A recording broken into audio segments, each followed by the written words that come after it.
Good morning, everyone. Welcome to today's teaching. So, yesterday we did part A of Leviticus 18. So, we continue with part B, which will be from verse 17 to the end. So, let's begin. So, verse 17. Thou shalt not uncover the nakedness of a woman and her daughter, neither shalt thou take her son's daughter or her daughter's daughter to uncover her nakedness, for they are her near kinswomen. It is wickedness. If a woman represents the soul, nature, relationship, or a system that gives life and support, and daughters and granddaughters represent what comes from that relationship, what grows from that foundation, future generations, or the fruit of what was planted. And if nakedness represents vulnerability, trust, exposure, what is private, or what has been entrusted to your care, then the principle becomes: do not exploit entire networks of trust, or do not turn a relationship into a means of gaining access to everyone connected to it. This verse expands beyond an individual. Now we are dealing with an entire family system, an entire network, an entire cycle of trust. Why is this different? Notice the progression. Earlier verses dealt with individual relationships. Now the focus widens. The verse is warning against violating trust across an entire structure, across multiple generations, across an entire network of relationships. The issue is no longer a single vulnerability. The issue is exploiting an entire cycle of vulnerability. Family example. Imagine someone marries into a family. Over time, they gain access to parents, children, grandchildren, private family history, personal struggles, and generational wounds. Years later, conflict develops. Now they begin exposing not just one person, but everyone. Exposing the mother, the daughter, the grandchildren. The entire family becomes public discussion. The issue isn't merely exposing one individual. The issue is violating an entire network of trust. Relationship example. Many people have seen this happen after divorces. The marriage ends. But instead of simply discussing the relationship,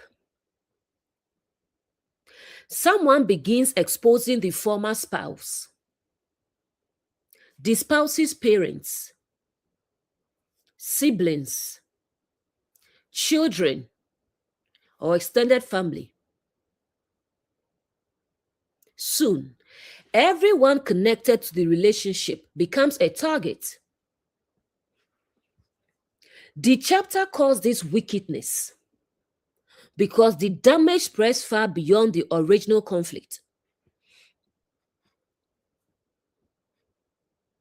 Friendship example. Imagine two close friends. One friend introduces the other to their entire circle. Now they know family members, childhood friends, personal history, and private struggles. The friendship ends. Now the former friend starts exposing everyone connected to the relationship.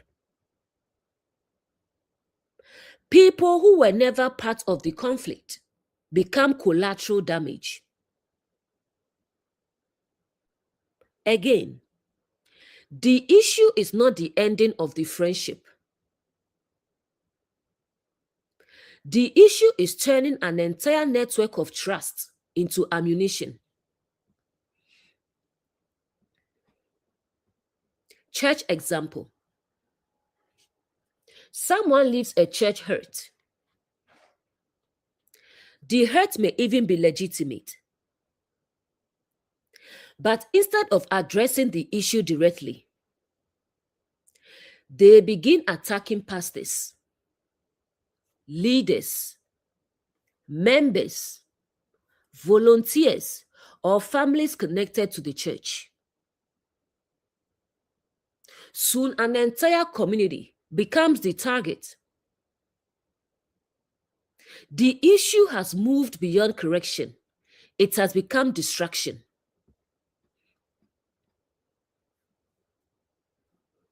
Career example. An employee leaves a company. Instead of discussing their experience, they begin exposing management, co-workers, former employees, clients, and business partners. Everyone connected to the organization becomes fair game. Again, the issue isn't departure. The issue is violating an entire structure of trust.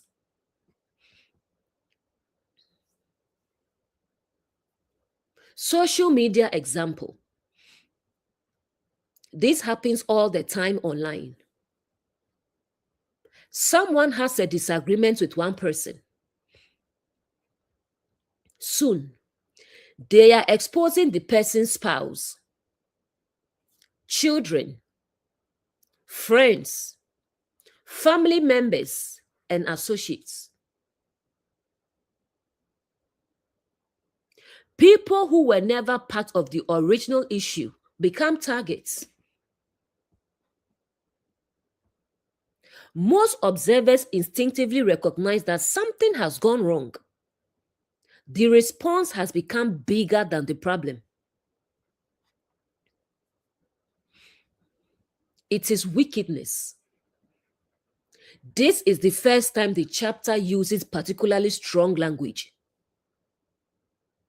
Why? Because the damage multiplies. Earlier verses dealt with individual relationships. Now entire networks are affected. Entire families, entire communities, entire systems of trust. The violation becomes larger because the harm becomes larger.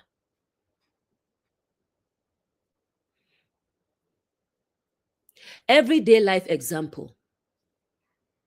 Imagine someone gives you a key to their home. You don't just gain access to a room. You gain access to everything connected to that home. Now imagine using that access to expose every person who lives there. most people would immediately recognize this as a serious betrayal because the trust extended beyond one person. It extended to the whole household. The deep principle. This verse teaches that trust often exists within networks. When one person trusts you, they often open doors to many other relationships.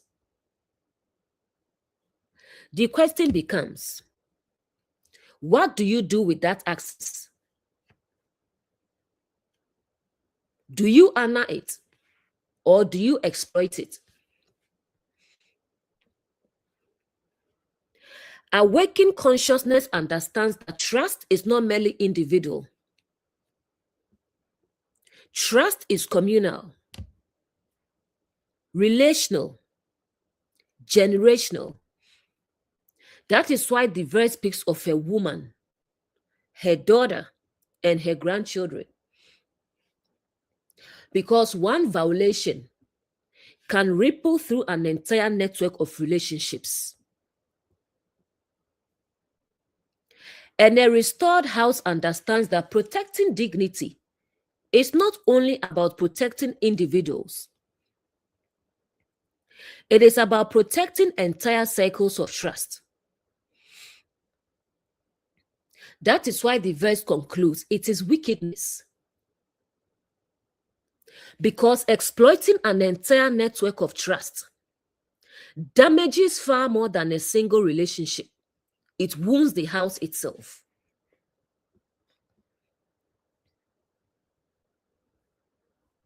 Verse 18. Neither shalt thou take a wife to her sister, to vex her, to uncover her nakedness, beside the other in her lifetime.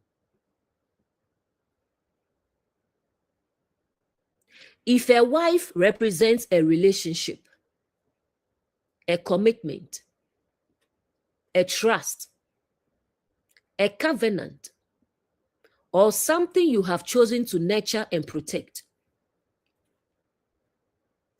and a sister represents someone closely connected, someone within the same circle of trust, someone sharing the same relational space.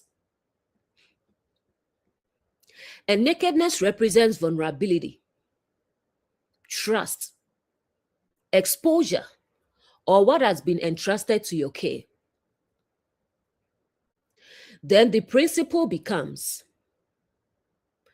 do not create unnecessary rivalry where trust should exist. Or do not use one relationship to wound another relationship. This verse introduces something new. Notice the phrase, to vex her. The focus is no longer merely exposure. The focus is harm, provocation, creating unnecessary pain, creating competition where there should be peace. To vex her. This phrase is the key to the verse. The issue isn't simply that another person exists. The issue is using one relationship in a way that causes pain to another. Using one person's presence to diminish another person's dignity. Using comparison as a weapon. Using favoritism as a weapon. Using relationships to create jealousy, insecurity, or conflict. Family example. Many parents unintentionally do this. One child becomes the smart one. Another becomes the difficult one. One becomes the successful one. Another becomes the disappointment. Children who should feel equally valued begin competing for acceptance. The issue isn't the children's differences. The issue is creating rivalry where love should exist. Many adults spend decades recovering from these comparisons. Another example. A parent constantly compares siblings. Why can't you be like your brother? Look at your cousin. Your sister would never do that. Over time, the comparison becomes a source of pain. The children are no longer simply growing, they are competing, trying to earn approval, trying to avoid shame. The house becomes divided, not because the children hate each other, but because comparison created wounds where trust should have existed.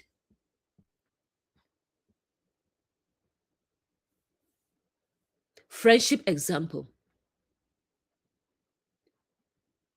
Imagine a friend constantly comparing two friends against one another, telling each one, the other person is more loyal. The other person is more successful. The other person is more trustworthy. Soon, competition replaces friendship. Comparison replaces trust. The issue isn't the people. The issue is the environment being created.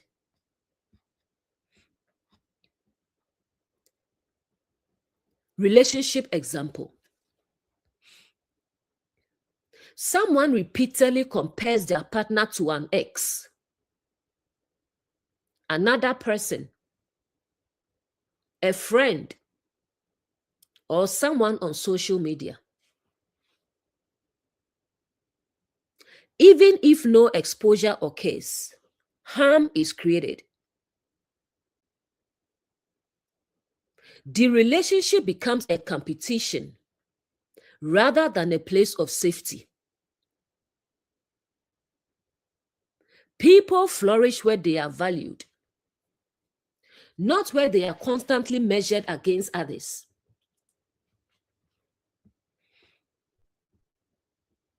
Church example. This happens in spiritual communities too. One member is praised constantly, another is ignored. One ministry receives attention,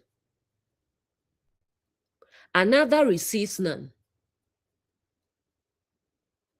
One person becomes the example everyone is compared against. Soon, jealousy develops, not because people are evil, but because unhealthy comparison creates unnecessary wounds.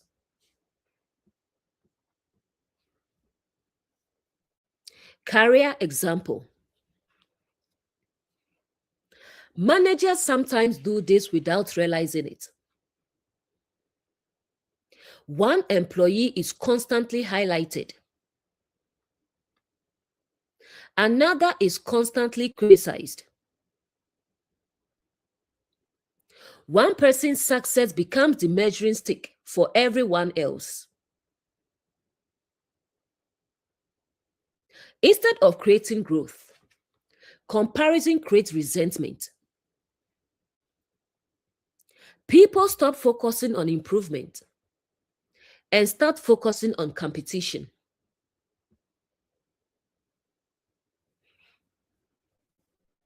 Social media example. Modern culture is built on comparison.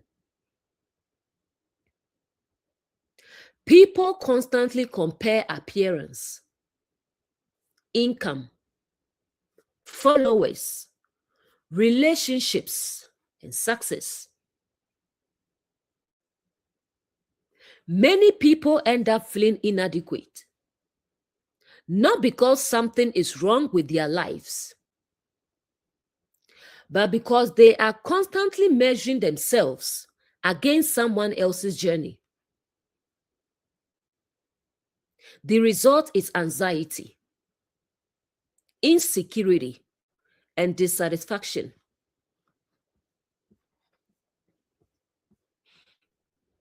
The deep principle.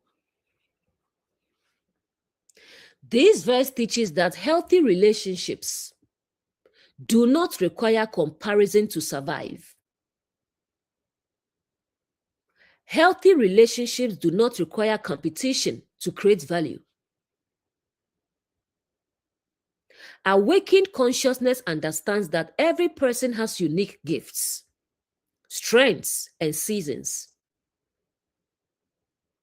The goal is not to create rivalry. The goal is to cultivate dignity, to cultivate peace, to cultivate trust. That is why the verse specifically says to vex her. Because the issue is not merely relationship. The issue is creating unnecessary pain within the relationship. A restored house does not build itself through comparison. It builds itself through appreciation, through honor, through respect, and through creating environments where people can grow without feeling that they must compete for their worth.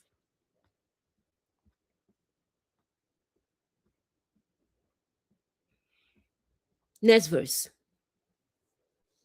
Also, thou shalt not approach unto a woman to uncover her nakedness, as long as she is put apart for her uncleanness. If a woman represents the soul, the emotional realm, receptivity, or relationship, and nakedness represents vulnerability, trust, exposure, or access to what is private. And uncleanness represents a period of instability, emotional overwhelm, unresolved pain, a season requiring healing and restoration. Then the principle becomes, do not demand access to someone when they are in a season that requires healing, or respect the boundaries of people who are processing pain, grief, confusion, or emotional difficulty. This is a fascinating shift, because the previous verses focus on trust. Now the focus moves to timing. The verse teaches that even when trust exists, wisdom still respects timing. Not every moment is the right moment for access. Not every season is the right season for exposure.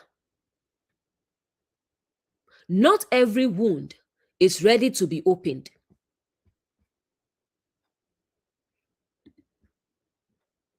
As long as she is put apart.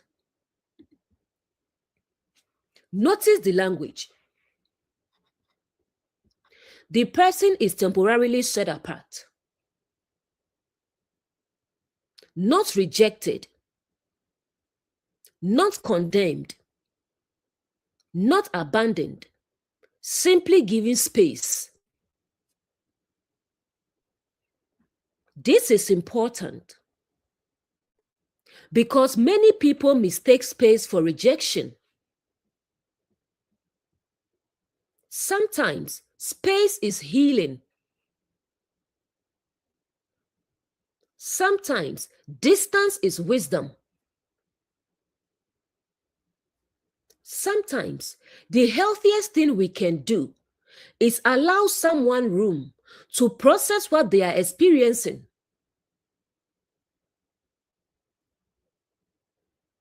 Family example.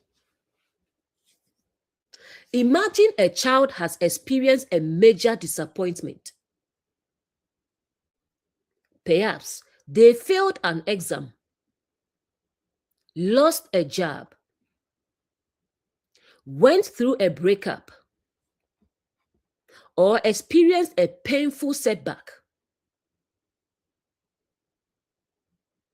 A wise parent understands this may not be the moment for criticism. This may not be the moment for exposure. This may be the moment for support. Many relationships suffer because people choose the wrong timing for difficult conversations.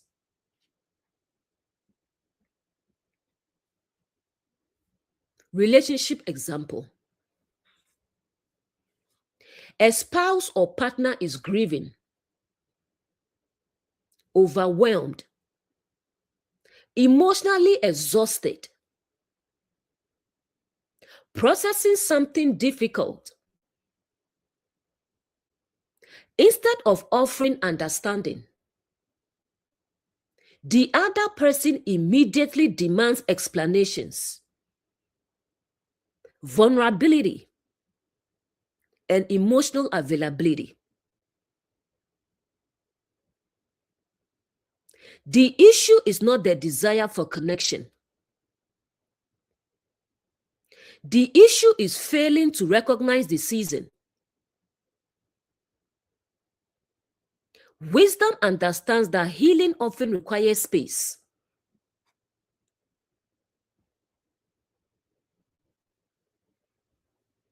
Friendship example. A friend is going through a difficult period. Perhaps they have lost a loved one, lost a job, experienced depression, or faced a personal crisis. A wise friend does not make the situation about themselves.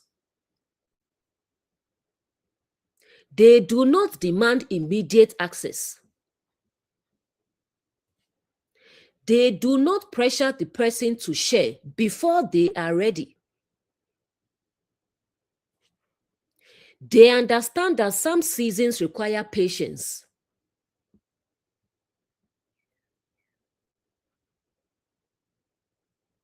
Church example. Sometimes people go through spiritual struggles. They are questioning, wrestling, trying to make sense of difficult experiences. Unfortunately, some communities immediately pressure them. Tell us what's wrong. Explain yourself. Why aren't you participating? A wiser approach may be give them room to heal. Give them room to process. Give them room to breathe. Not every struggle needs immediate exposure.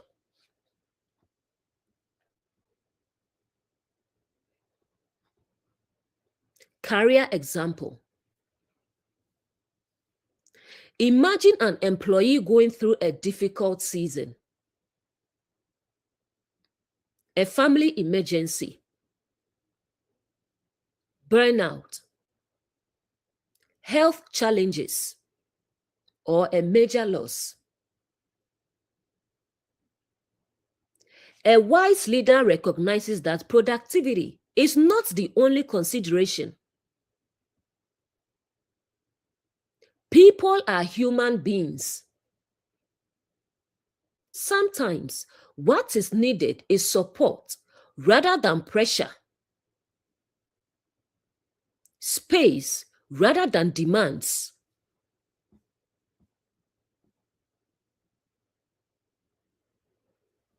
Everyday life example. Imagine a physical wound. If a wound is still healing,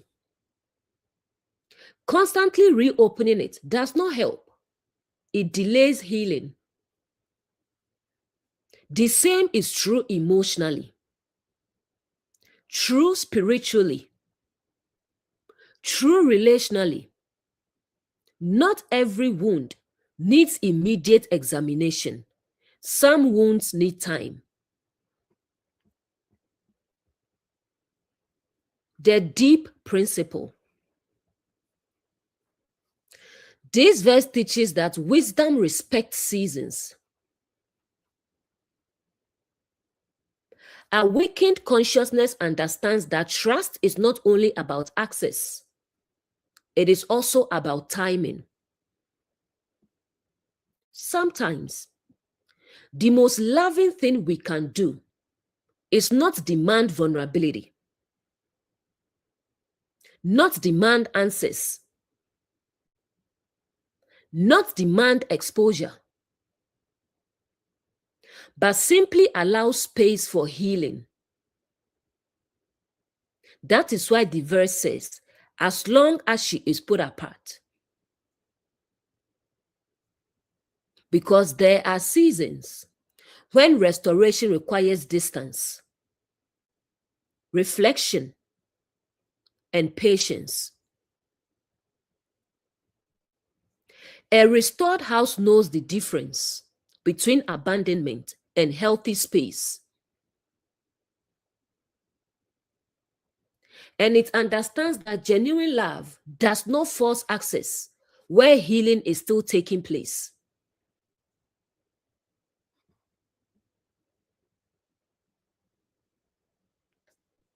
Next verse. Moreover, thou shalt not lie carnally with thy neighbor's wife, to defile thyself with her. If a neighbor represents someone within your community, someone close enough to be affected by your actions, someone sharing life, space, trust, or relationship with you, and a wife represents a commitment, a trust, a covenant, a relationship that has been entrusted to someone's care.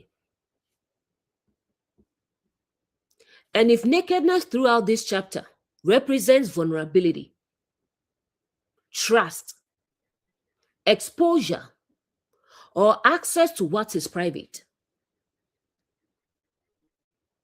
then the principle becomes, do not violate trust that belongs to another. Or do not use access, influence, or opportunity to interfere with relationships that are not yours to interfere with.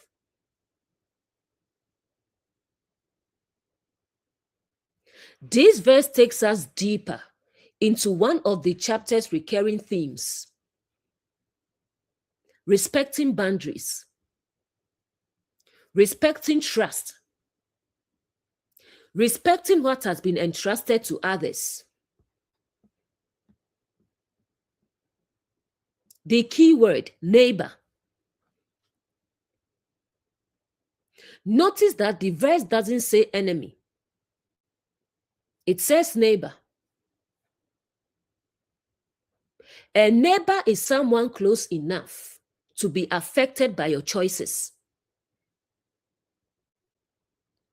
Someone whose life intersects with yours. Someone who should be able to trust you. This makes the violation even more significant. The issue is not merely crossing a boundary. The issue is violating trust within the community itself. Family example. Imagine a close family friend. Someone welcomed into family gatherings, birthday parties, celebrations, difficult seasons. They become part of the cycle, part of the trust.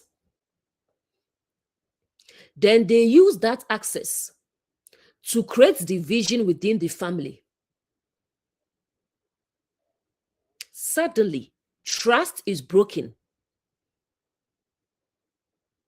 Not because they were a stranger, but because they were trusted. The wound is deeper because the trust was deeper.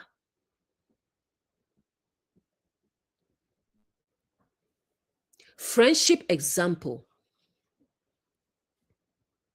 Two friends trust each other.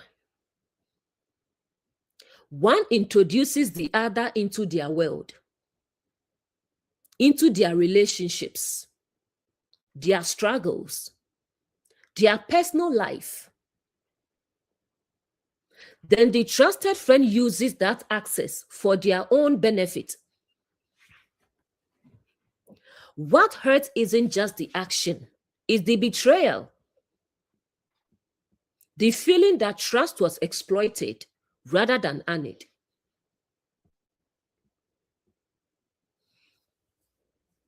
Relationship example. This principle applies far beyond marriage. Imagine someone constantly inserting themselves into another person's relationship, creating doubt, division, and confusion. Not because they care about the people involved, but because they benefit from the disruption. The chapter teaches that this kind of behavior damages everyone involved. Healthy people do not build their happiness on the destruction of another person's trust.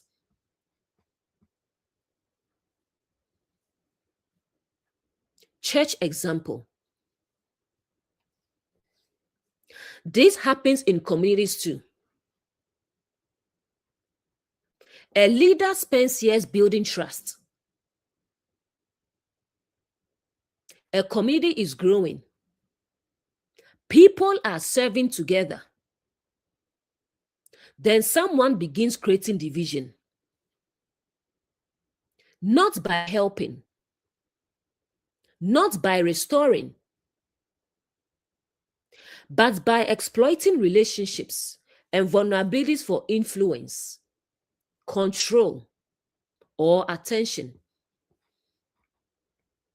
Soon, trust begins to break down. The issue isn't disagreement. Healthy communities can disagree. The issue is undermining trust for personal gain.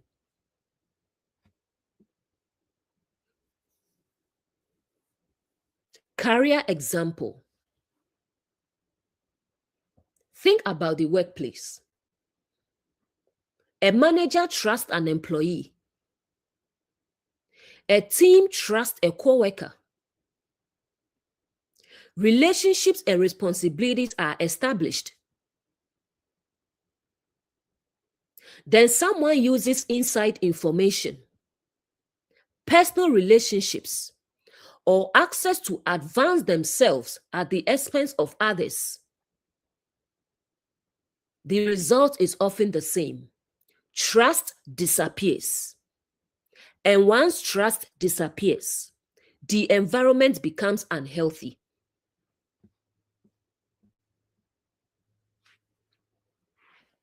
Social media example.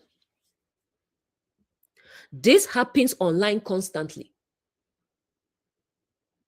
People insert themselves into conflicts that don't belong to them.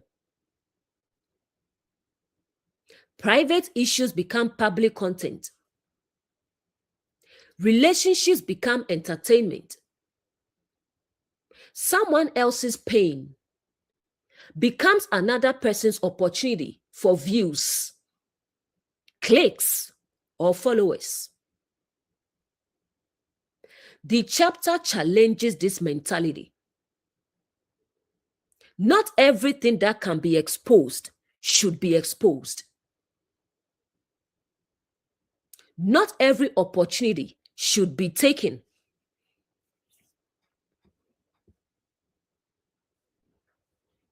Everyday life example. Imagine borrowing a key to watch someone's house while they are away. You have access. You have opportunity. You could do things nobody would immediately know about. But integrity is revealed by what you do when you have access. The issue isn't whether you can. The issue is whether you should. To defile thyself. This is important. Notice that the verse doesn't only talk about harming the other person. It says to defile thyself. Why? Because violating trust doesn't only damage the relationship, it changes the person doing it. Every act of betrayal leaves a mark on the one committing it. Every violation of trust weakens character. Every exploitation of vulnerability affects the house within.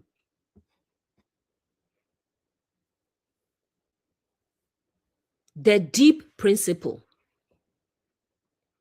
This verse teaches that integrity is revealed by how we handle opportunities that belong to someone else. Just because you have access does not mean you have permission. Just because you have opportunity does not mean you have ownership. Just because you can cross a boundary does not mean you should. Awakened consciousness understands that trust is sacred, whether in family, friendship, marriage, church, business, or community. The principle remains the same. Respect what has been entrusted to others. Protect what is not yours. Honor boundaries. That is why the verse focuses on the neighbor. Because civilization itself depends on trust between people. And a restored house remains healthy when it refuses to build itself on the violation of another person's trust.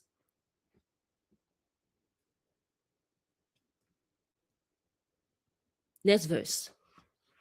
And thou shalt not let any of thy seed pass through the fire to Molech.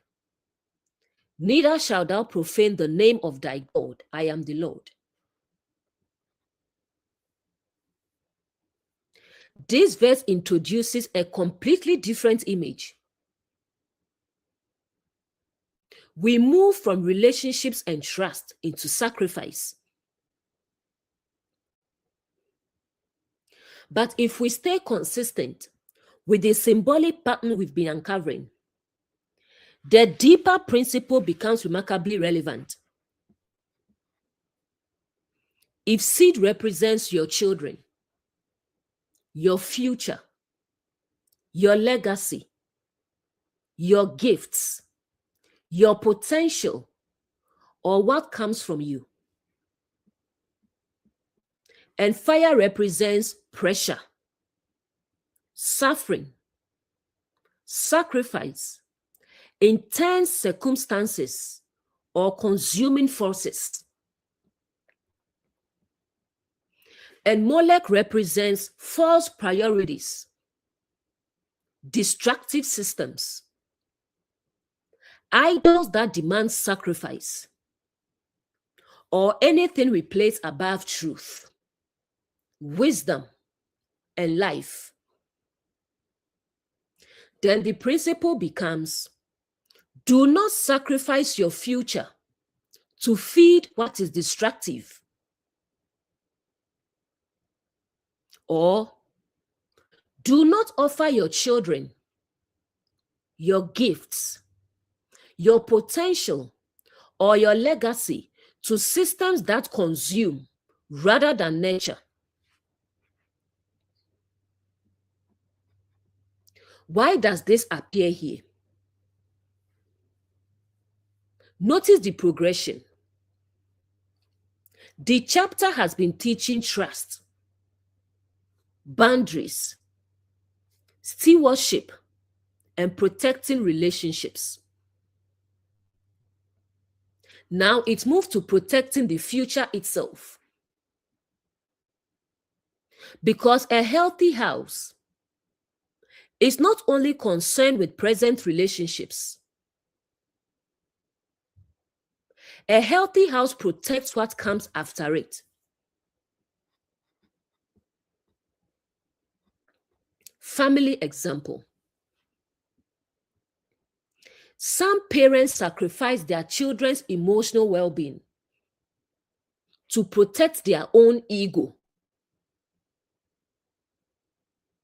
Rather than admitting mistakes, apologizing, seeking healing, they choose pride.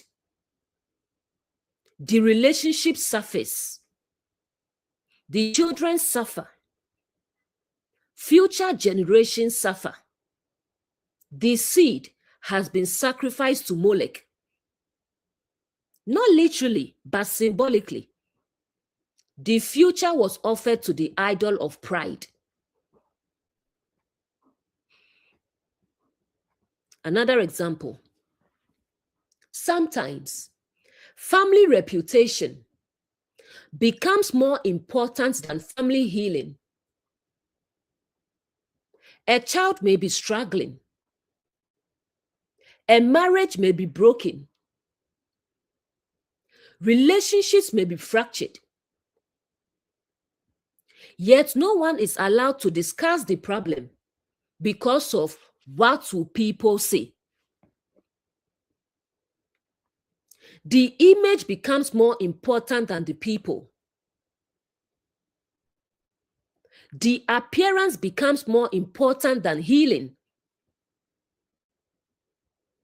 The family sacrifices the future to protect reputation. That is a modern form of Molech.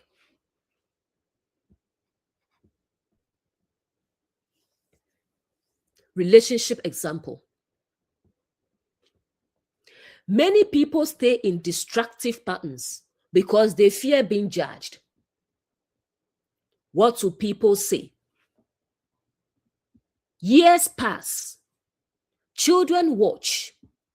The next generation inherits the wounds. Not because healing wasn't available, but because appearance became more important than truth. What will people say became more important than truth. People will say the marriage has ended. People will talk about the divorce. It became more important than truth. The future was sacrificed to preserve an image.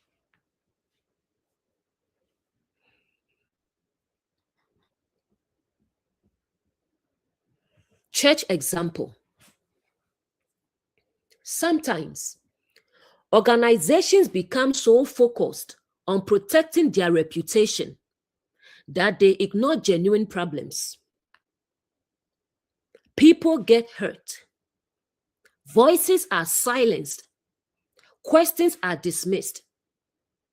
Not because healing is impossible, but because preserving the institution becomes more important than protecting the people. The seed is sacrificed to Molech. The future is sacrificed to the idol of image.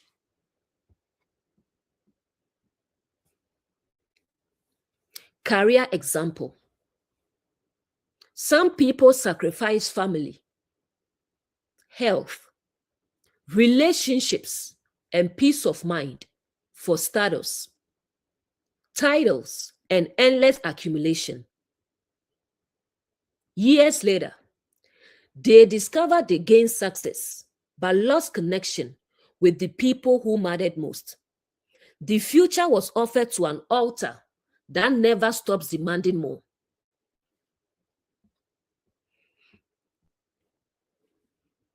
Social media example. Many people sacrifice authenticity for attention, truth for popularity, integrity for engagement. Everything becomes content. Everything becomes performance. The need for validation consumes what is genuine. The seed is sacrificed to the idol of approval.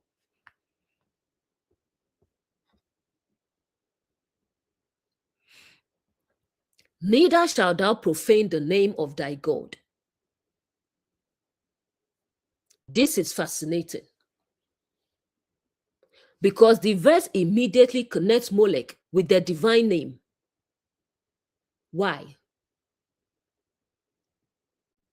Because whenever we sacrifice life, growth, healing, and truth to destructive priorities, we misrepresent the nature of the source.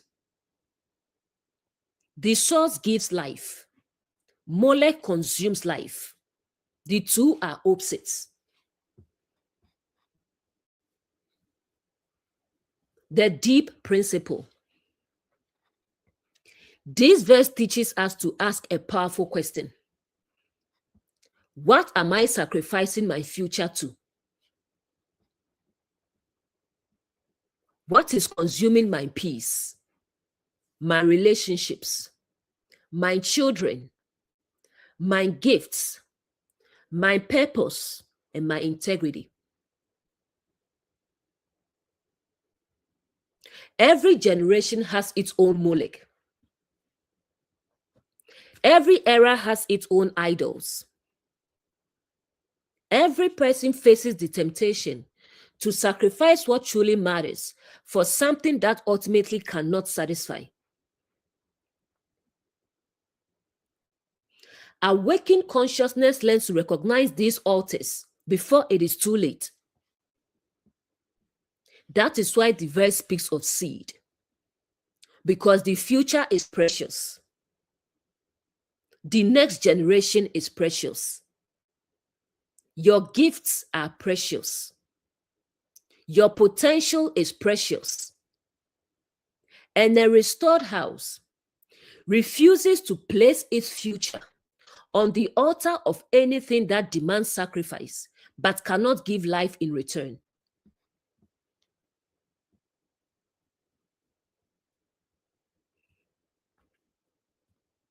Verse 22. Thou shalt not lie with mankind, As with womankind, it is abomination. Many people understand this verse their own way. Some think it's talking about sexual orientation, sexual preferences. But before we rush to conclusions, it is important to remain consistent with the symbolic framework we've been using throughout Leviticus. This is why it is dangerous to isolate verses, because you can make it say anything. It's dangerous to do that.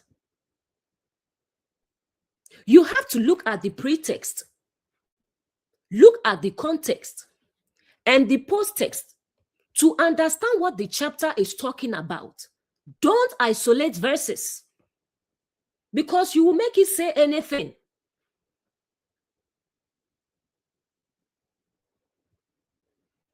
This chapter has been about trust, boundaries, stewardship, integrity, protecting the house, and honoring relationships.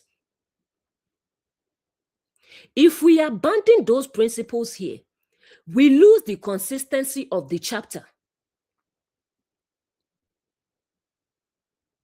Throughout scripture, man often symbolizes conscious awareness, identity, the active principle, direction, or leadership, while woman often symbolizes the soul, receptivity, nurture, the emotional and creative realm. The symbolic pattern appears repeatedly throughout scripture, from Genesis to Revelation.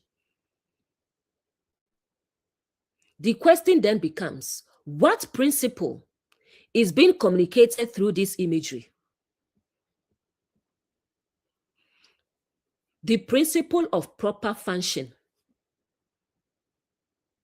One way to understand this symbolically is, do not ask something to become what it was never designed to be. Or, do not violate the natural purpose of a thing.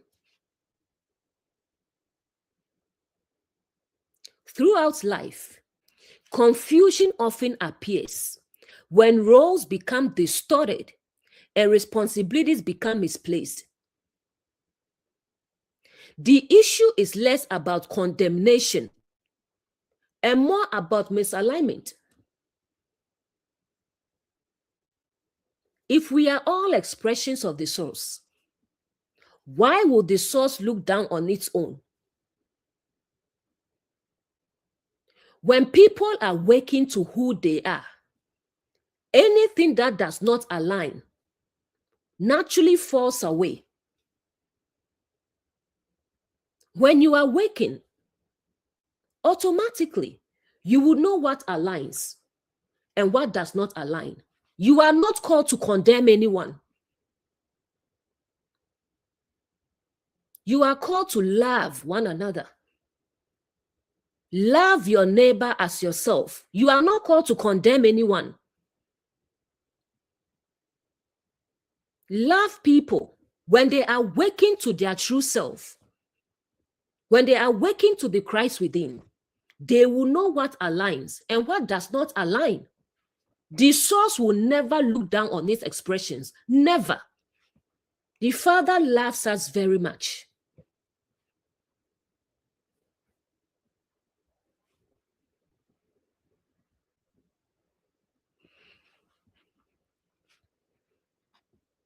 The issue is less about condemnation and more about misalignment. The chapter has repeatedly addressed misalignment within the house. Now it addresses misalignment within function. Now we'll look at the examples so you'll understand what the verse is really saying. But due to misunderstanding, this verse and other verses in scripture has been used to condemn people. Let's look at the examples. Family example. Imagine parents expecting children to become emotional caretakers for the parents. Instead of the parent providing guidance, support, and stability, the child becomes responsible for carrying the emotional burdens of the adult. Many children grow up in this situation. They become therapist, counselor, mediator, protector for the very people who were supposed to protect them. The issue isn't love. The issue is role confusion. Something is carrying a responsibility it was never meant to carry.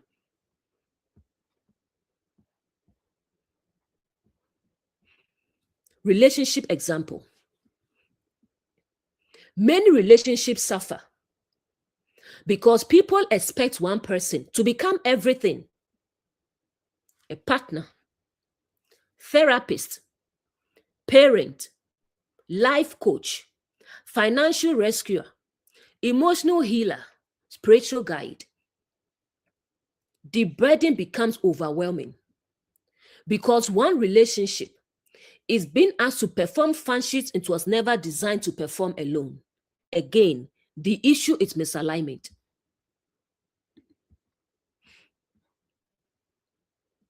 Church example. This happens in religious communities as well. Sometimes people expect leaders to do all their thinking for them. Every decision, every belief, every interpretation. The leader becomes a substitute for personal growth and discernment. The result is dependency rather than maturity. The function has become distorted.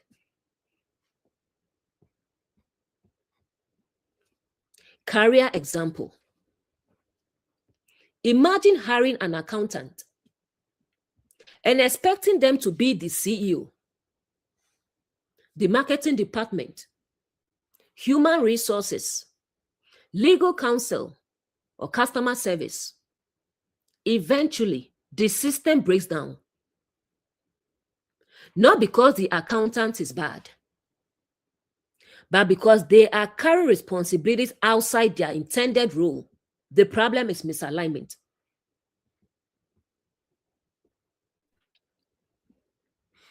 Friendship example. Many friendships collapse under expectations they were never designed to carry. One friend becomes responsible for another person's happiness, self-worth, identity, purpose, or life direction. The friendship becomes strained because the relationship is carrying a weight it was never intended to carry. Why does the verse use strong language? The word translated as abomination is often used for things viewed as out of alignment, out of order, or contrary to a healthy pattern. Within the symbolic framework of this chapter, the emphasis is not on hatred of people.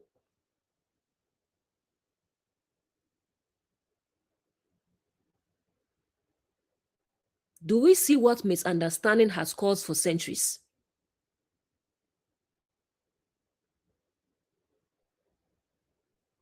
Verses used to condemn people due to misunderstanding. When Jesus even said, love your neighbor as yourself, you are not asked to condemn anyone.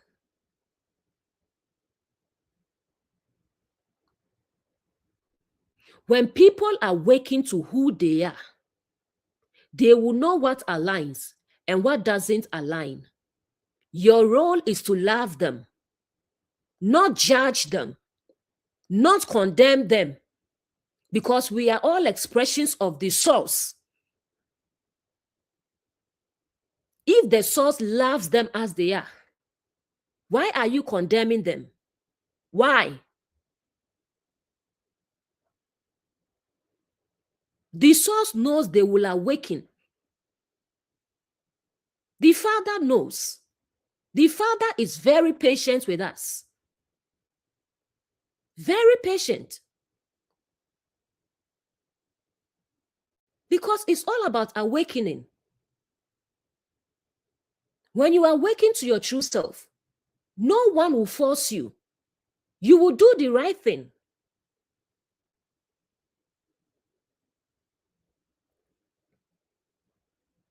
The emphasis is not on hatred of people.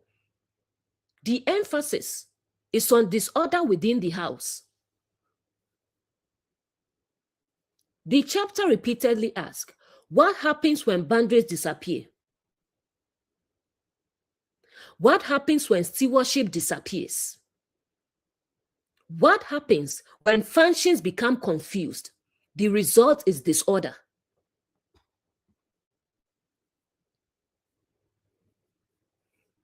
The deep principle.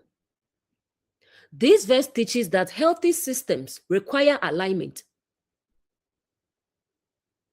Healthy relationships require alignment. Healthy communities require alignment. Healthy houses require alignment. Awakened consciousness seeks to understand what belongs where. What responsibility belongs to whom? What role am I actually meant to carry? Many problems arise not because people are bad, but because responsibilities, expectations, and functions become confused. That is why this verse appears in a chapter focused on protecting the integrity of the house. Because a restored house remains healthy when each part is allowed to function according to its proper purpose, rather than being forced into roles it was never meant to carry. And a healthy life is often less about domination and more about alignment.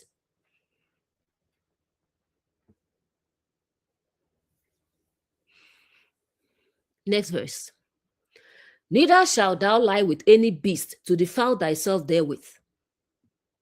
Neither shall any woman stand before a beast to lie down thereto. It is confusion. If throughout this chapter, nakedness represents vulnerability, trust, and what has been entrusted to your care, the house represents your life, relationships, and inner world. Defilement represents distortion, disorder, and misalignment. Then the key symbol in this verse becomes the beast. Throughout scripture, a beast often symbolizes ungoverned impulses, instincts without wisdom, appetites without restraint, lower drives ruling higher awareness, behavior driven solely by reaction rather than understanding. We see this symbolism throughout scripture. When people lose self-governance, beasts often appear in the narrative. The contrast is not between humans and animals. The contrast is between conscious stewardship and unconscious reaction. The principle. The principle becomes, do not allow your life to be governed by impulses that have no wisdom. Or do not surrender conscious awareness to uncontrolled appetites. The verse concludes, it is confusion. That word is important because confusion occurs when the proper order of the house is reversed. When what should serve becomes ruler. When impulses become master. When desire becomes dictator.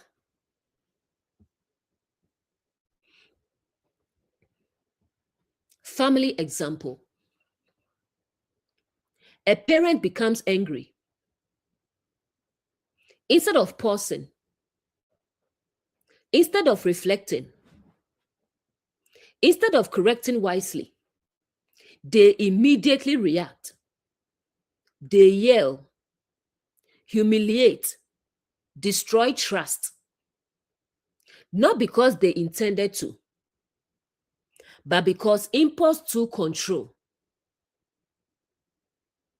Years later, they wonder why relationships are broken.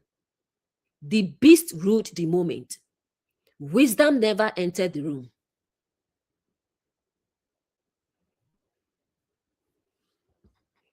Relationship example. Many relationships are damaged by impulsive reactions. Someone becomes jealous. Instead of communicating, they accuse. Someone becomes insecure. Instead of discussing it, they attack. Someone becomes hurt. Instead of seeking understanding, they seek revenge. The relationship suffers because reaction became the leader. The beast sat on the throne.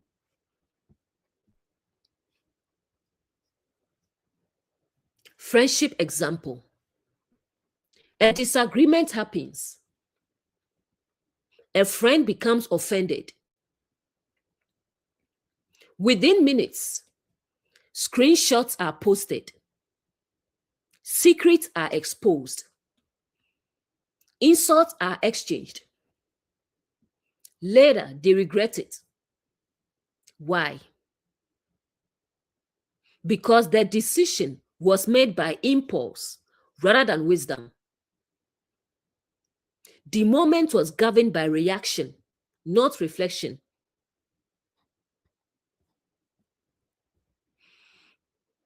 Church example. This happens in spiritual communities too. Someone disagrees with a teaching. Instead of conversation, inquiry, or dialogue, they immediately attack. Another person receives criticism.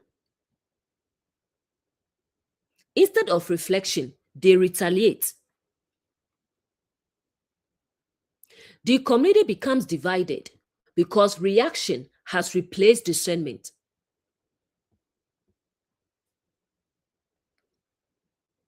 Career example. Imagine an employee who becomes frustrated. Instead of addressing the issue professionally, they send an angry email, insult co-workers, or burn bridges. A moment of emotion creates consequences that last for years. The issue wasn't the emotion. The issue was allowing the emotion to become the decision maker.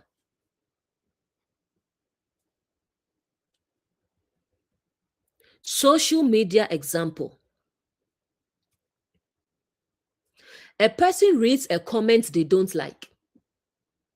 Immediately, they react, attack, insult, and mock. Hours later, they realize they misunderstood the situation, but the damage is already done. Social media often rewards reaction rather than reflection. The chapter warns against allowing instinct to govern awareness.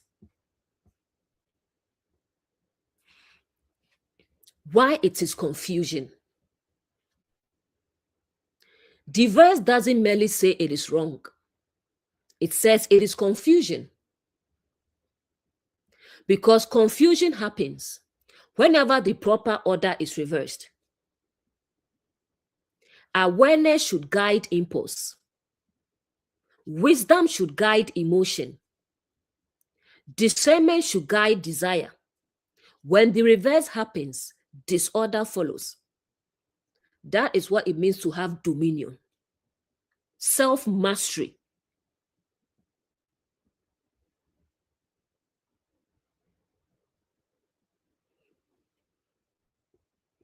The deep principle. This verse teaches that a restored house cannot be governed by every impulse that enters it. Anger will come. Fear will come. Desire will come. Jealousy will come. Frustration will come. The question is, who is sitting on the throne? Awakened consciousness does not pretend these forces don't exist. It simply refuses to let them become ruler.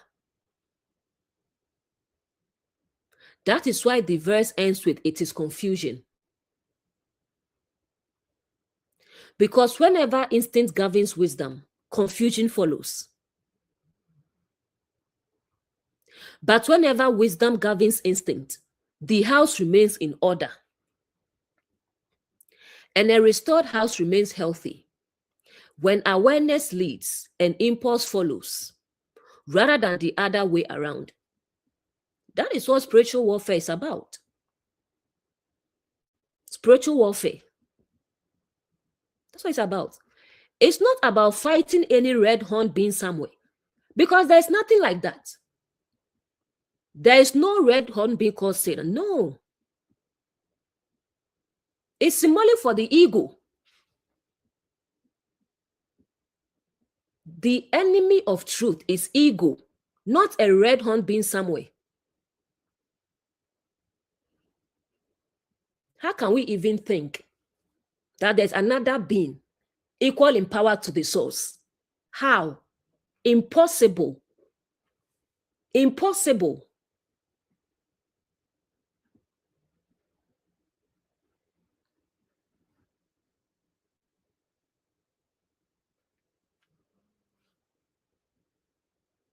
That is why Paul said, casting down imaginations.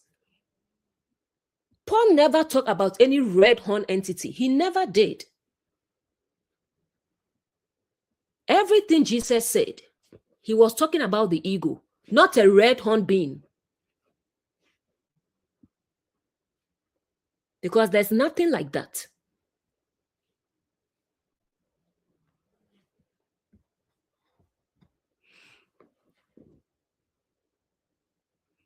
Verse 24 to 25. Defile not ye yourselves in any of these things. For in all this, the nations are defiled, which I cast out before you. And the land is defiled. Therefore, I do visit the iniquity thereof upon it. And the land itself vomited out her inhabitants.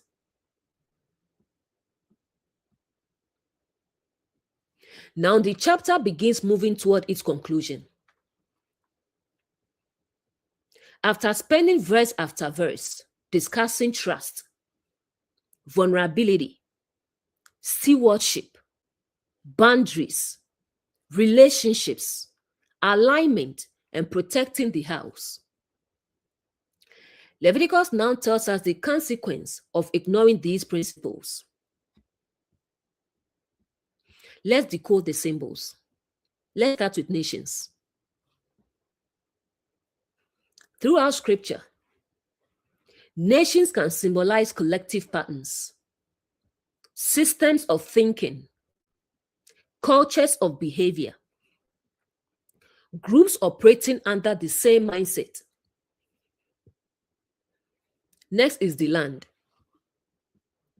The land often represents your inner world, your life, your environment, the ground in which your experiences grow. Remember, a garden is planted in land. A house is built upon land. A harvest comes from land. The land represents the environment that supports life. Next is defilement. Throughout this section, defilement has represented disorder, corruption, misalignment, violation of trust, and breakdown of healthy function. Cast out. Being cast out symbolizes the consequences of misalignment. Losing access to what could have flourished. Being removed from a healthy state. The principle. The principle becomes when unhealthy patterns dominate a house, eventually, the house can no longer sustain them. Or a life built on broken trust, dishonor, exploitation, and disorder eventually becomes unstable. Notice something important. The land itself responds. The environment itself responds. The consequences are built into the behavior.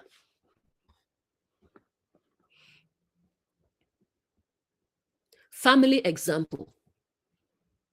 Imagine a family where everyone gossips. Everyone exposes one another.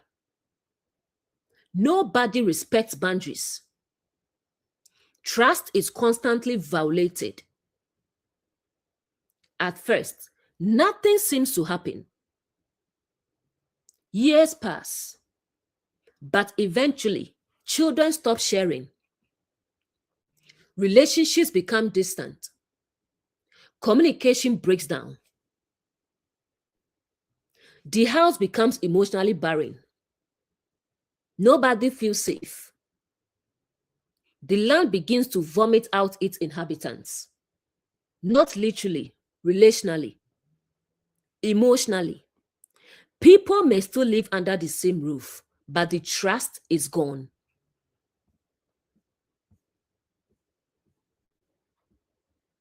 Friendship example. Imagine a friend group where everyone talks about everyone. Secrets are constantly shared. Vulnerabilities become gossip. At first, people laugh.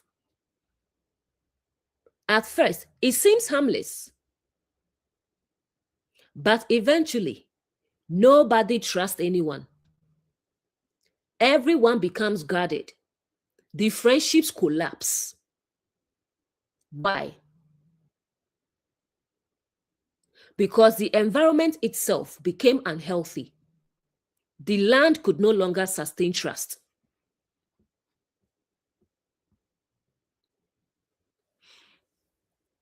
Relationship example. A marriage built on dishonesty, manipulation, humiliation, and constant comparison may survive for a season. But eventually, the relationship becomes exhausted. Not because someone cursed it, because the behaviors themselves undermine the foundation. The land responds.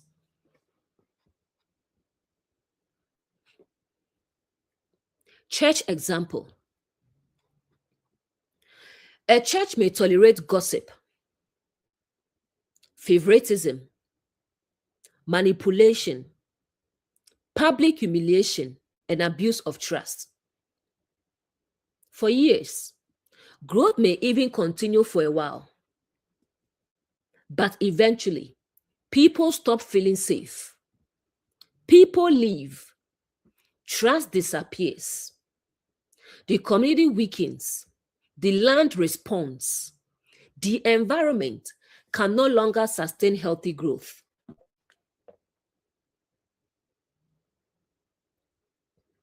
Career example.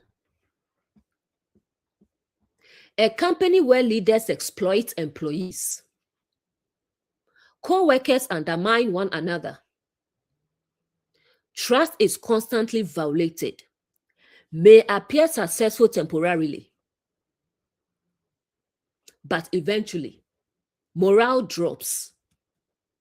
Turnover increases. Loyalty disappears. Again, the land responds. The environment itself begins rejecting the behavior.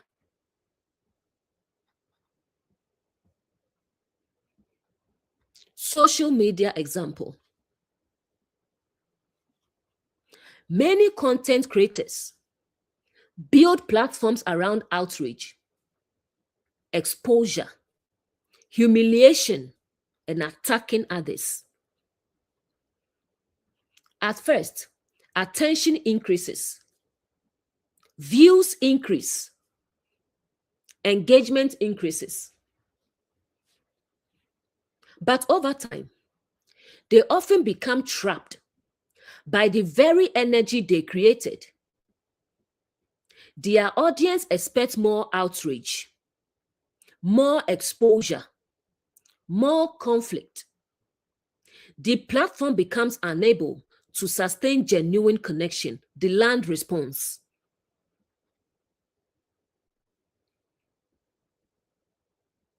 The land vomited out her inhabitants. This is one of the most powerful images in Leviticus. Think about what happens when the body encounters something toxic. Eventually, it rejects it. Not because the body is angry, because the body is healthy. The rejection is a protective mechanism. The same principle applies here. A healthy environment eventually rejects unhealthy patterns. A healthy relationship eventually rejects ongoing betrayal. A healthy community eventually rejects ongoing corruption. A healthy inner world eventually rejects what continually damages it. The deep principle. These verses teach that consequences are often built into the behavior itself. You do not need a lightning bolt. You do not need external punishment. The pattern contains its own outcome. Broken trust produces distance. Dishonor produces isolation. Exploitation produces instability. Violation produces separation. The land responds. The house responds. The environment responds. Awakened consciousness understands that every action plants a seed into the land of life. And eventually, the land returns a harvest consistent with what was planted. That is why Paul will say, be not deceived. God is not mocked. Whatsoever a man soweth, thou shalt he also reap. You can't deceive nature. Eventually, the land returns a harvest consistent with what was planted. That is why the chapter concludes this way. Because Leviticus is not merely asking, what are you doing? It is asking, what kind of environment are you creating? And a restored house remains healthy when the principles planted within it are capable of sustaining life, trust, growth, and peace.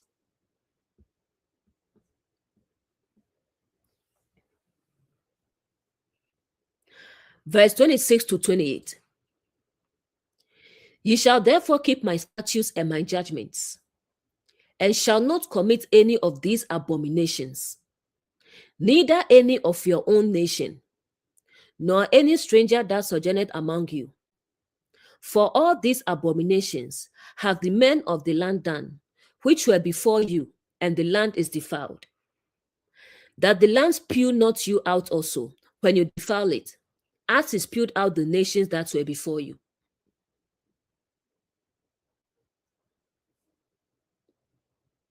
Now Leviticus moves from warning to responsibility. The question is no longer what happens when a house becomes unhealthy. The question now becomes, what will you do with the understanding you have received?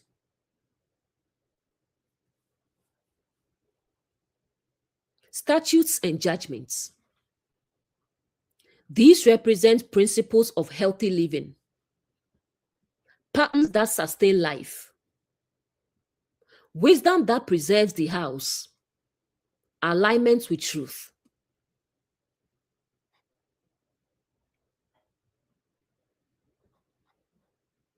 The chapter is not saying, follow arbitrary rules.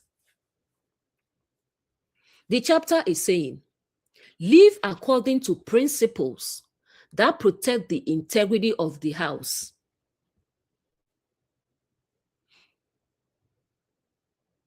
The stranger.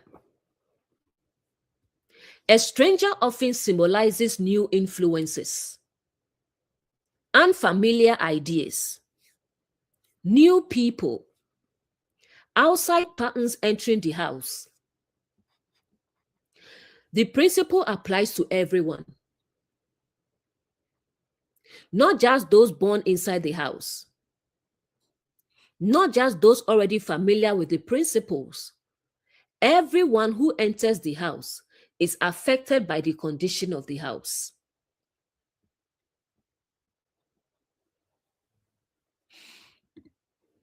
The land. The land represents your life, your environment, your relationships, your inner world, the space where growth occurs. The question becomes, what kind of land are you cultivating? The principle becomes, healthy environments must be intentionally maintained. Awakening is not a one-time event. It is a way of living. A restored house does not stay healthy automatically. A garden does not stay healthy automatically. A relationship does not stay healthy automatically. A community does not stay healthy automatically. They require stewardship.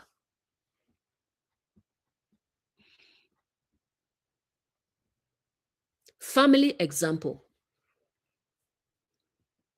Imagine a family that finally breaks a cycle. Perhaps previous generations were filled with gossip, humiliation, emotional manipulation, or dishonor. Then one generation decides, this stops with me. It ends with me. It will not continue. They choose honesty, respect, healthy boundaries, and accountability. The house begins to heal. But healing requires maintenance. because old patterns are always trying to return. This is what the chapter is teaching.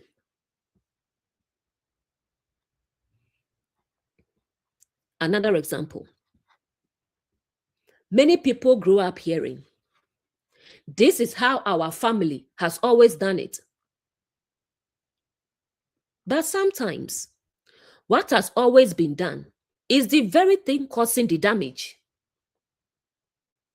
Perhaps public shaming, refusing to apologize, silencing children, protecting pride instead of relationships. Awakening means recognizing that not every inherited pattern deserves to continue. The chapter is essentially saying, just because the previous inhabitants lived this way doesn't mean you should.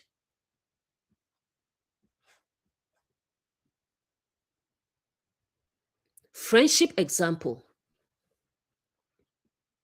A healthy friendship doesn't survive because two people became friends once. It survives because both people continue protecting trust. The moment gossip becomes acceptable, the environment changes. The moment vulnerability becomes entertainment, the environment changes. The friendship becomes different soil, different land.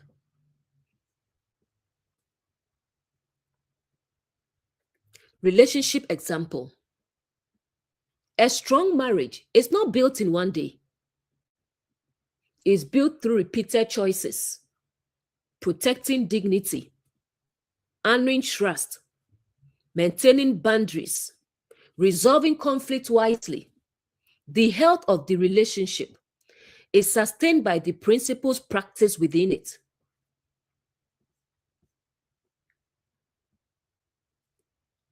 Church example. Many communities start with beautiful intentions. Then slowly, gossip enters, favoritism enters, manipulation enters, ego enters. The issue is not the original vision. The issue is the failure to maintain the environment. A healthy church, organization, or community requires continuous stewardship.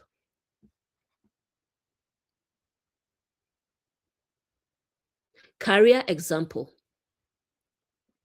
A company may begin with trust, integrity, or collaboration. But if unhealthy patterns are tolerated long enough, the culture changes. Eventually, the environment becomes hostile. Not because one person caused it, because the principles protecting the environment were abandoned.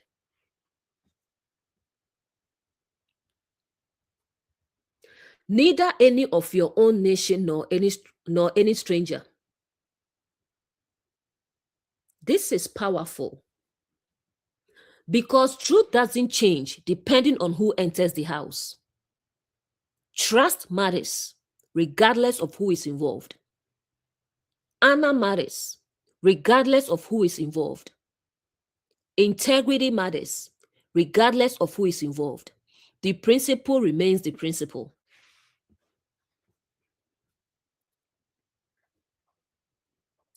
The deep principle.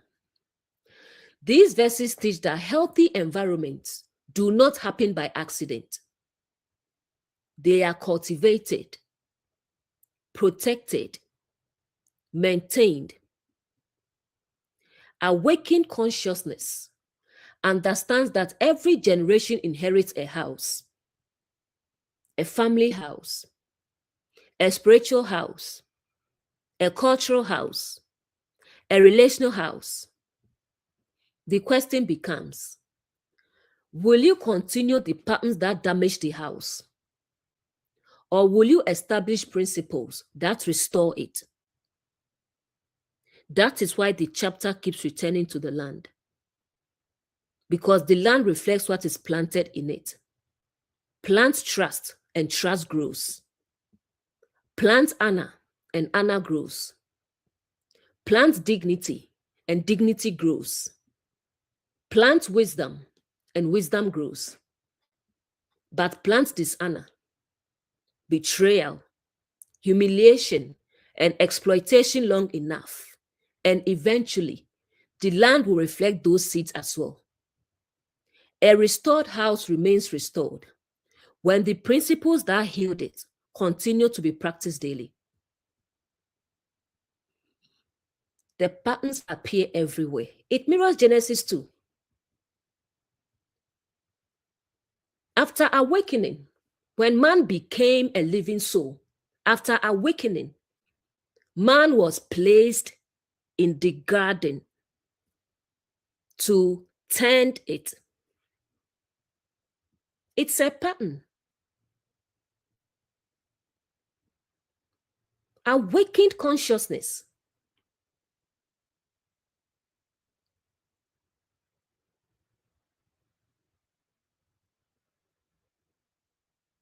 Scripture is so interesting. Once you start connecting the patterns, when you start seeing them everywhere, it's so interesting.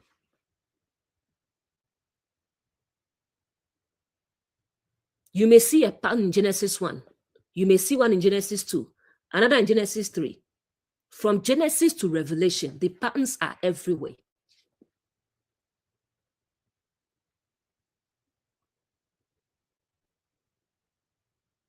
So what Genesis 2 says is what Leviticus 18 is hinting on, a pattern.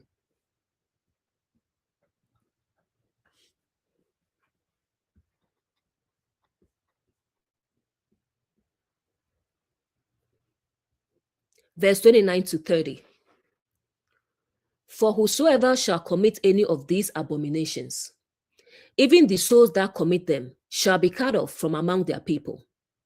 Therefore shall ye keep my ordinance, that ye commit not any one of these abominable customs, which were committed before you, and that ye defile not yourselves therein.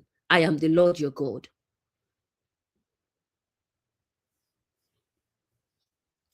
We now arrive at the conclusion of the chapter. And notice something beautiful. The chapter ends where it began, with the condition of the house, with the condition of the soul, with the consequences of how we handle trust, relationships, boundaries, dignity, and stewardship. Let's look at the soul. The soul represents your inner life, your emotional world, your relational life, your sense of connection. Cut off. Many people immediately imagine punishment. But throughout scripture, being cut off often symbolizes separation, disconnection, isolation, loss of harmony, the natural consequence of unhealthy patterns. Customs. Customs represents repeated patterns, inherited behaviors, learned ways of living, generational habits. Notice that the chapter doesn't merely warn about isolated actions. It warns about customs, patterns, ways of living that become normalized.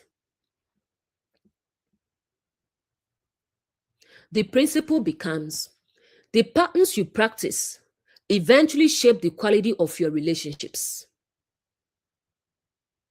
Or what you repeatedly do becomes the environment you repeatedly experience. The chapter is asking, what kind of customs are you building into the house? the souls shall be cut off. Let's look at this practically. When trust is repeatedly violated, what happens? Naturally, people pull away. When dignity is repeatedly attacked, people pull away. When humiliation becomes normal, people pull away. When boundaries are constantly ignored, people pull away. Not because they hate you, because the environment no longer feels safe. This separation becomes the consequence of the pattern.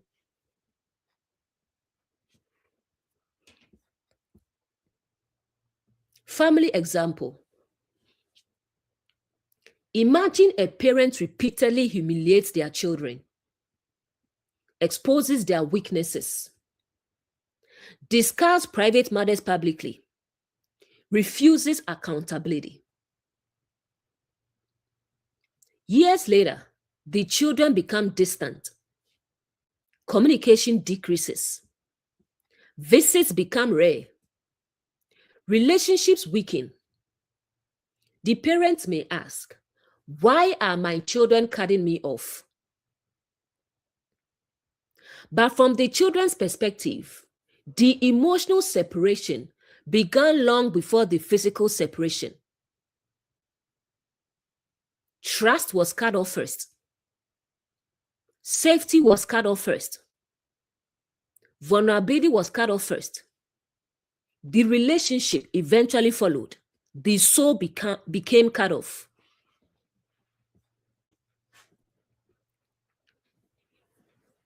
Friendship example. A person constantly shares other people's secrets, gossips, exposes private conversations, violates confidence. Eventually, people stop trusting them. They stop sharing. They stop getting close. The person may feel isolated, but the isolation is often the harvest of the pattern. The soul becomes cut off from meaningful connection.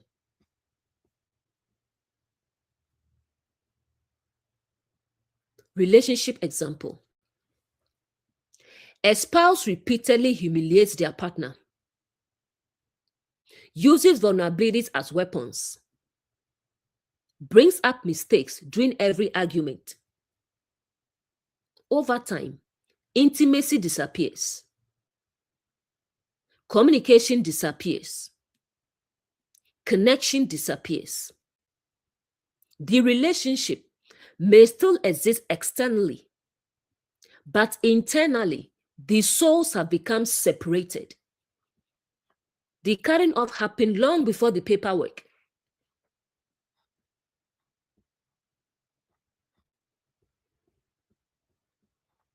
Church example. A church normalizes gossip, favoritism, public shaming, and manipulation. Eventually, people leave. The leaders may wonder, why is everyone leaving? But the answer is often hidden in the culture itself. The environment became unsafe. The house produced its own consequence. Career example. A workplace rewards backstabbing, politics, humiliation, and exploitation. Soon, talented people leave. Trust disappears. Collaboration disappears. The organization becomes cut off from the very people it needs. Again, the consequence is built into the pattern.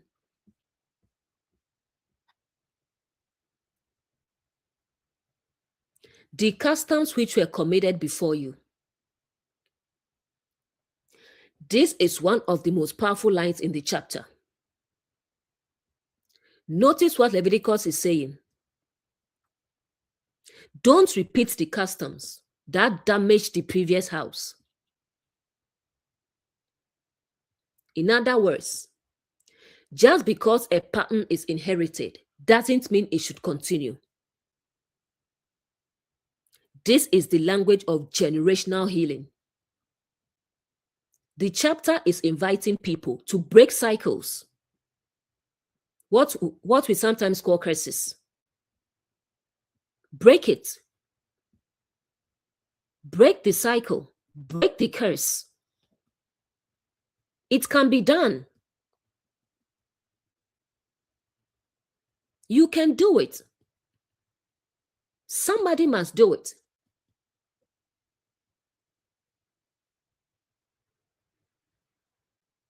The chapter is inviting people to break cycles.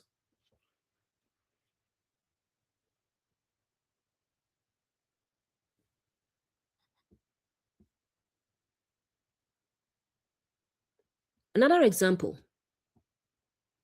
Many people can immediately relate to this example.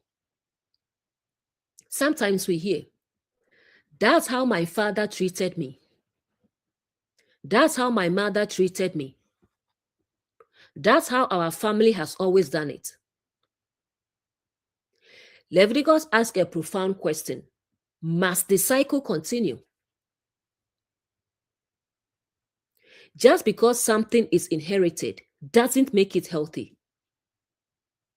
Awakening allows us to choose differently.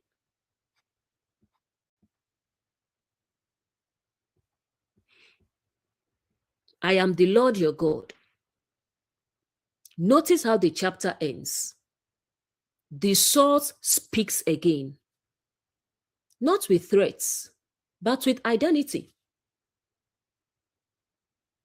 Throughout the chapter, the underlying message has been live in alignment with the nature of the source. The source protects. The source restores. The source gives life. The source cultivates healthy ground. The source does not build houses on humiliation, betrayal, exploitation, and dishonor.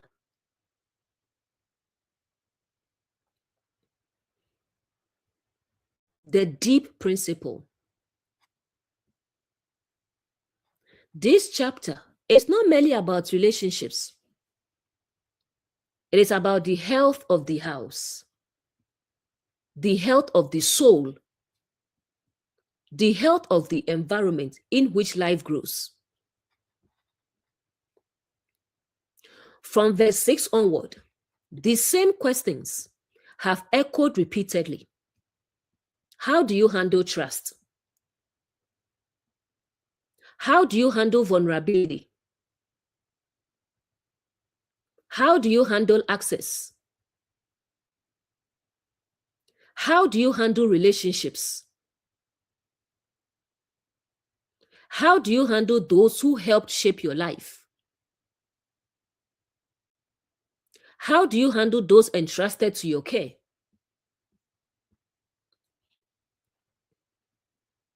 The answer determines the condition of the house. Awakened consciousness understands that every action plants a seed.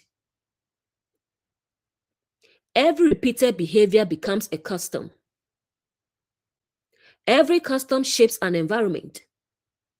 And every environment eventually produces a harvest. The chapter closes with a simple but profound invitation. Break the cycles that damage the house. Protect what has been entrusted to you. Honor trust. Honor dignity. Honor relationships. And leave the house healthier than you found it. That is the path of a restored people living in a restored land. The chapter is complete. Thanks for being here, and I will see you in the next teaching. Enjoy the rest of your day.